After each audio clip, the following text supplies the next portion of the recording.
کچھ دن پہلے ایک بھائی نے سوال کیا تھا کہ والدین کی زندگی میں اولاد اپنے والدین کی جائیداد میں سے حصہ مانگ سکتی ہے یا نہیں۔ تو دیکھیں، پہلی بات تو وراثت کے ضمن میں یہ سمجھ لیجئے کہ وراثت کا جو اطلاق ہوتا ہے تقسیم کا، وہ وارث کے فوت ہونے کے بعد ہوتا ہے۔ جب تک کسی بھی جائیداد، ملکیت اور پراپرٹی کا وارث زندہ ہے تو کوئی بھی شخص اس میں اپنے حصے دار ہونے کا دعویٰ نہیں کر سکتا اور اپنا حصہ نہیں مانگ سکتا۔ اور دوسری بات، اگر وہ وارث اپنی جائیداد میں سے کوئی بھی چیز اپنی زندگی میں کسی کو تحفتاً دینا چاہے تو بالکل دے سکتا ہے، وہ پورا اور مکمل اختیار رکھتا ہے۔ دوسرا، وراثت کے لیے ایک آیت سورہ نساء کی میں آپ کو ایک مثال کے طور پر، وضاحت کے طور پر بتاؤں گا کہ سورہ نساء میں اللہ تعالیٰ نے ارشاد فرمایا ہے للرجال نصیب مما ترک الوالدان والاقربون وللنساء نصیب مما ترک الوالدان والاقربون۔ اس آیت میں لفظ استعمال ہوا ہے ترک الوالدان والاقربون، یعنی جو والدین اور رشتہ دار چھوڑ کر جاتے ہیں اس میں مردوں اور عورتوں کا حصہ ہے، یعنی بیٹیوں کا، بیٹوں کا، بہنوں کا، بھائیوں کا ایک حصہ ہے۔ ہر رشتہ دار کا دوسرے رشتہ دار میں ایک حصہ ہوتا ہے، اور یہ وراثت کی ایک لمبی بحث ہے، لیکن ہم نے صرف یہ آج دیکھنا ہے کہ والدین کی ملکیت میں اولاد دعویٰ کر سکتی ہے یا نہیں۔ تو اس کے لیے یہ اس آیت سے واضح ہوتا ہے کہ وارث کا فوت ہو جانا ضروری ہے وراثت میں کسی کا بھی حصے دار ہونے کا دعویٰ کرنے کے لیے۔ جب تک وارث زندہ ہے تب تک اس جائیداد کو تقسیم کرنا کسی کے بھی اختیار نہیں ہے۔ اب اگر کوئی شخص کہتا ہے کہ میرے والد کی جائیداد میں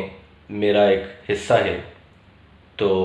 والدین کی زندگی میں وہ دعویٰ اس کا غلط اور باطل اور جھوٹا، بے بنیاد ہے، وہ دعویٰ نہیں کر سکتا، نہ شرعاً، نہ قانوناً، نہ اخلاقاً، کسی بھی طرح سے اس کا دعویٰ صحیح تسلیم نہیں کیا جا سکتا۔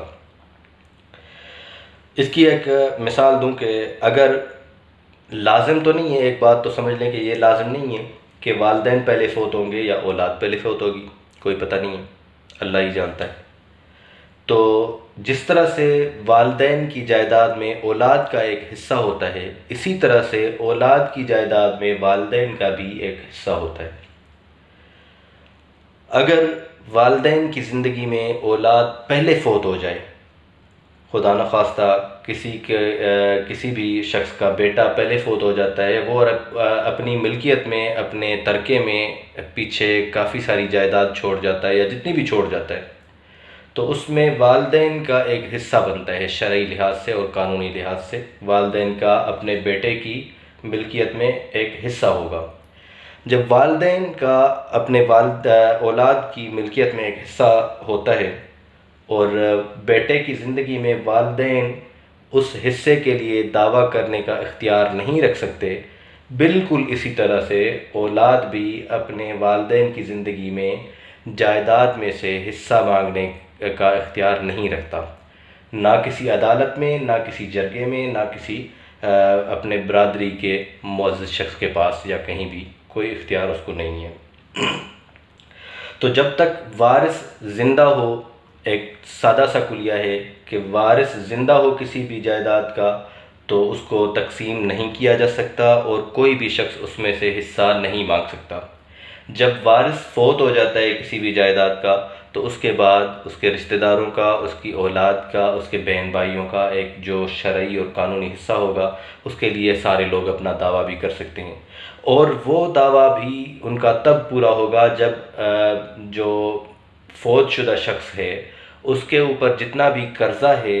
وہ قرضہ ادا کرنے کے بعد جو پیچھے ملکیت بچ جاتی ہے، اس بچنے والی ملکیت میں ایک سب کا حصہ ہوتا ہے جو سب میں تقسیم کیا جائے گا۔ لیکن اگر کسی کے اوپر ایک 10 لاکھ کا قرضہ ہے اور وہ چھوڑ کر ہی 10 لاکھ جاتا ہے پیچھے ترکے میں، تو وہ 10 لاکھ روپے اس کے قرضے میں ادا کر دیے جائیں گے، اور اس کی جو بھی پیچھے 10 لاکھ کی ملکیت ہے اس کو تقسیم نہیں کیا جائے گا۔ اگر اس کی ملکیت 1 کروڑ کی ہوتی ہے تقریباً، تو اس کے 10 لاکھ اس کے قرضے میں ادا کر دیے جائیں گے، باقی 90 لاکھ روپے کی جتنی جائیداد یا پراپرٹی ہے اس کو اولاد میں اور اس کے جو بھی حقدار رشتہ دار بنتے ہیں ان میں تقسیم کیا جائے گا۔ تو یہ اس کے فوت ہونے کے بعد کا ہے، لیکن جب تک وہ زندہ ہے تو نہ اس کا اولاد کو اختیار ہے دعویٰ کرنے کا، نہ کسی رشتہ دار کو، نہ اس کے بہن بھائیوں کو کہ وہ اس میں سے حصہ مانگیں۔ ٹھیک ہے، تو یہ بات سمجھ لیجئے کہ جب تک کوئی بھی شخص زندہ ہے تو اولاد قطعاً اختیار نہیں رکھتا کہ اس سے حصہ مانگے۔